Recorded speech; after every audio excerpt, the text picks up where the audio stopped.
नमस्कार दोस्तों, आप सभी का मिशन कैंपस में स्वागत है। तो आज हम यहाँ लेके आए हैं टॉप 30 क्वेश्चन जो सभी परीक्षाओं के लिए अति महत्वपूर्ण होगा। जैसे हो गया आपका यूपी पुलिस हो गया, ग्रुप डी हो गया और लेखपाल हो गया। इन सभी परीक्षाओं के लिए ये 30 जीके जीएस बहुत ही महत्वपूर्ण होने वाला है। चलिए क्लास को स्टार्ट करते हैं। तो आज का पहला क्वेश्चन कह रहा है, गति के जड़त्व नियम को किसने प्रतिपादित किया? गति के जड़त्व नियम को किसने प्रतिपादित किया? इसका सही जवाब है गैलीलियो। ध्यान रखना। अगला क्वेश्चन कह रहा है, गति के नियम को किसने दिया? गति के नियम को किसने दिया? तो इसका जवाब होगा न्यूटन। ठीक है, जब जड़त्व तो लग जाए तो गैलीलियो बताना है। ओनली अगर पूछे गति के नियम किसने दिया था तो इसका जवाब है न्यूटन। ठीक। भारत का वर्ड्समैन किन्हें कहा जाता है? भारत का वर्ड्समैन किन्हें कहा जाता है? डॉक्टर सलीम अली को। अगला क्वेश्चन कह रहा है, अनुवांशिकी कोड की खोज किसने की? अनुवांशिकी कोड की खोज किसने की? इसका सही जवाब है हरगोविंद खुराना। अगला क्वेश्चन कह रहा है, टेलीस्कोप का निर्माण किसने किया था? टेलीस्कोप का निर्माण किसने किया था? इसका सही जवाब है गैलीलियो। अगला क्वेश्चन है, लाइसोम की खोज किसने की थी? लाइसोम की खोज किसने की थी? इसका सही जवाब है सीडी दुबे।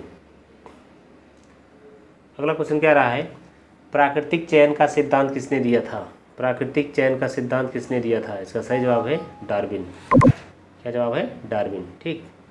अगला क्वेश्चन कह रहा है, लाइकेन की खोज किस मनोवैज्ञानिक ने की थी? लाइकेन की खोज किस मनोवैज्ञानिक ने की थी?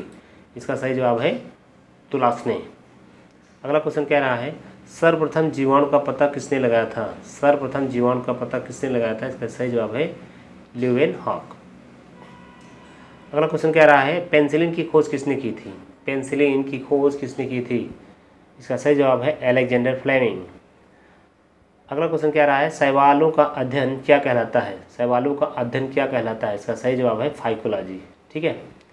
अब कवकों का अध्ययन क्या कहलाता है? माइकोलॉजी। एक्स्ट्रा फैक्ट है ये भी ध्यान रखना है। ठीक है। अगला क्वेश्चन कह रहा है, नेशनल केमिकल लेबोरेटरी कहाँ स्थित है? नेशनल केमिकल लेबोरेटरी कहाँ स्थित है? इसका सही जवाब है पुणे। क्लियर। तो अगला क्वेश्चन कह रहा है, मलेरिया रिसर्च सेंटर कहाँ स्थित है? मलेरिया रिसर्च सेंटर कहाँ स्थित है? इसका सही जवाब है दिल्ली। अगला क्वेश्चन कह रहा है, अंगूर का उत्पादन किससे संबंधित है? अंगूर का उत्पादन किससे संबंधित है? इसका सही जवाब है विटीकल्चर। अगला क्वेश्चन 15 नंबर कह रहा है, नेत्र रोग का चिकित्सक क्या कहलाता है? नेत्र रोग का चिकित्सक क्या कहलाता है? ऑप्थाल्मोलॉजिस्ट। ऑप्थाल्मोलॉजिस्ट। ठीक है, ये नेत्र चिकित्सक कहलाता है।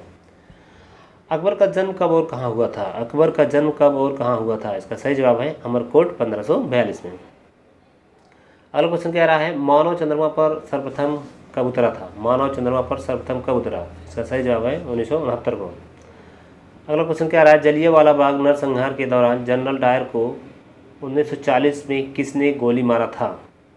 जलियांवाला बाग नरसंहार के दौरान जनरल डायर को 1940 में किसने गोली मारा था? इसका सही जवाब है उधम सिंह। क्या जवाब भाई? उधम सिंह। अगला क्वेश्चन कह रहा है, रानी लक्ष्मीबाई के बचपन का नाम क्या था? रानी लक्ष्मीबाई के बचपन का नाम क्या था? इसका सही जवाब है मनुबाई। अगला क्वेश्चन है 20 नंबर है, कला की गांधार शैली का विकास किसके समय में हुआ था? कला की गांधार शैली का विकास किसके समय में हुआ था? इसका सही जवाब है कुषाण। अगला क्वेश्चन कह रहा है 21 नंबर, चरक किससे संबंधित था? चरक किससे संबंधित था? इसका सही जवाब है औषधीय से। ठीक है, औषधीय से। तो अगला क्वेश्चन कह रहा है, भारत का प्रथम नाभिकीय ऊर्जा संयंत्र कहाँ स्थापित हुआ? भारत का प्रथम नाभिकीय ऊर्जा संयंत्र कहाँ स्थापित हुआ? इसका सही जवाब है तारापुर। अगला क्वेश्चन कह रहा है, भारत की दूसरी महिला राष्ट्रपति कौन है? भारत की दूसरी महिला राष्ट्रपति कौन है जो अभी वर्तमान में बनी है? उनका नाम है द्रौपदी मुर्मू। ठीक है। अगला क्वेश्चन कह रहा है, भारत की प्रथम महिला राष्ट्रपति कौन थी? भारत की प्रथम महिला राष्ट्रपति कौन थी? प्रतिभा पाटिल। तो अगर प्रथम पूछता है तो प्रतिभा पाटिल है, दूसरी कौन है? एकमात्र महिला हैं जो द्रौपदी मुर्मू हैं। ठीक है, इनका जन्म उड़ीसा में हुआ था, जो कि झारखंड की राज्यपाल भी रह चुकी हैं। ठीक है, आदिवासी महिलाएं हैं। ठीक है, ध्यान रखना बात को। तो 25 नंबर क्वेश्चन कह रहा है, भारत के प्रथम लोकसभा अध्यक्ष कौन थे? भारत के प्रथम लोकसभा अध्यक्ष पूछता है तो जीवी मौलापुर बताना है। अगर भारत के वर्तमान लोकसभा अध्यक्ष बताना है तो वो है ओम बिरला। कौन है भाई? ओम बिरला। भारत के वर्तमान लोकसभा अध्यक्ष कौन है? ओम बिरला। अगला क्वेश्चन 27 नंबर कह रहा है, नालंदा विश्वविद्यालय को किसने बनवाया था? नालंदा विश्वविद्यालय को किसने बनवाया था? इसका सही जवाब है कुमार गुप्त। कौन बनाया था भाई? कुमार गुप्त।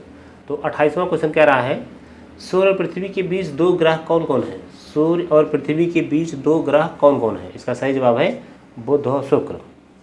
ठीक है, तो अगला क्वेश्चन कह रहा है 29 नंबर क्वेश्चन कह रहा है कि भागीरथी और अलकनंदा कहाँ मिलकर गंगा बन जाती हैं? भागीरथी और अलकनंदा कहाँ मिलकर गंगा बन जाती हैं? इसका सही जवाब है देवप्रयाग में। ठीक, तो आज का लास्ट क्वेश्चन कह रहा है जलोढ़ मिट्टी में कौन सा पदार्थ अधिक होता है? जलोढ़ मिट्टी में कौन सा पदार्थ अधिक मात्रा में होता है? इसका सही जवाब है कार्बनिक पदार्थ। उम्मीद करते हैं क्लास अच्छा लगा होगा। जैसा भी क्लास लगा हो उसको कमेंट बॉक्स में जरूर बताइएगा। देखिए, तो आपको अगर सफलता लेना है तो आप कंटिन्यूटी बनाए रखें। बिना देखिए भाई कंटिन्यूटी का कुछ होना नहीं है। आप एक हफ्ता जोश करेंगे उसके बाद ठंडे पड़ जाएंगे तो इससे कुछ होने वाला नहीं है। इसलिए जो भी जिस पे भी आप टारगेट बनाएं उसको आप जब तक पूरा हासिल ना हो जाए इस पर लगे रहिए। ठीक है, स्थिति तो आगे पीछे होती रहती है, बात की बात है भाई। इकोनॉमिक कंडीशन किसी की तो सबके बराबर है नहीं, उसको ध्यान में रखते हुए जो भी जैसा हो उसको आप कर लीजिएगा। बाकी कंटिन्यूटी बनाए रखिएगा तो सफलता तो श्योर एक दिन मिलना है। तो इसी क्वेश्चन के साथ हम क्लास को समाप्त करेंगे। जय हिंद, जय भारत।